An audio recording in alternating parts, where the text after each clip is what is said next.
Yan, good afternoon mga idol, no? At bali kanina po, naggawa tayo dun sa bangka na tinawagan tayo.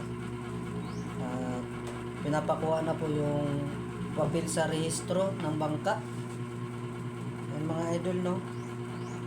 Ito na yung papel natin sa bangka sa rehistro. Mga idol, no? Yan po, nakuha na natin. At okay na po, may papel na po yung ating bangka. At naparehistro na rin natin. Yan mga idol. Bali ito yung resibo mga idol. Yan. Rehistro ng bangka mga idol. At yan.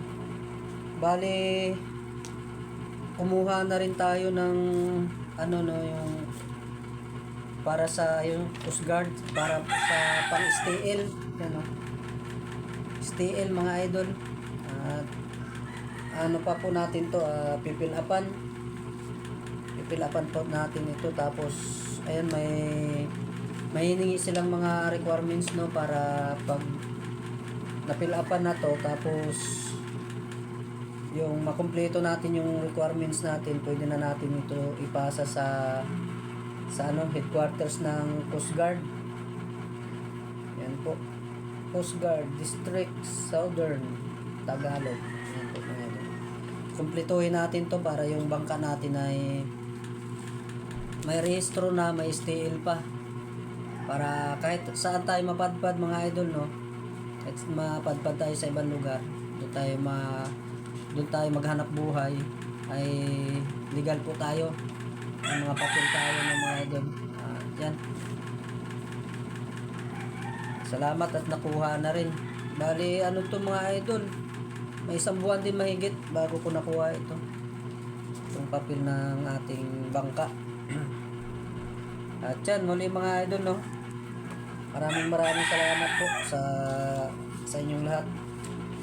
At yan, hindi na po tayo kakabahan kung dadayo man tayo sa ibang lugar at tayo may mga papel. Talagang maganda po yung mga ganun. At ito, kumpletuhin ko lang to mga idol, yung hiningi sa akin ng requirements para sa Coast Guard, para dito sa tatakan tayo ng mga tatak ng Coast Guard.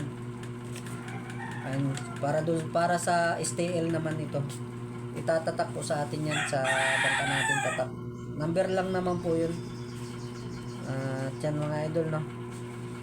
At yan lang po ang update ngayon. Ayan mga idol, no. Yan. Ayos. At nakuha na rin natin. Ito naman po mga idol, no. Ito, katulad nito, pwede na natin dalhin yan pag nagdayo tayo, para kung sakaling hanapan tayo ng papel, may ipakita po tayo. Excuse me po.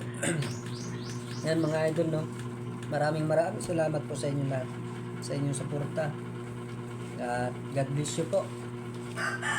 Yan. Okay na ba yun?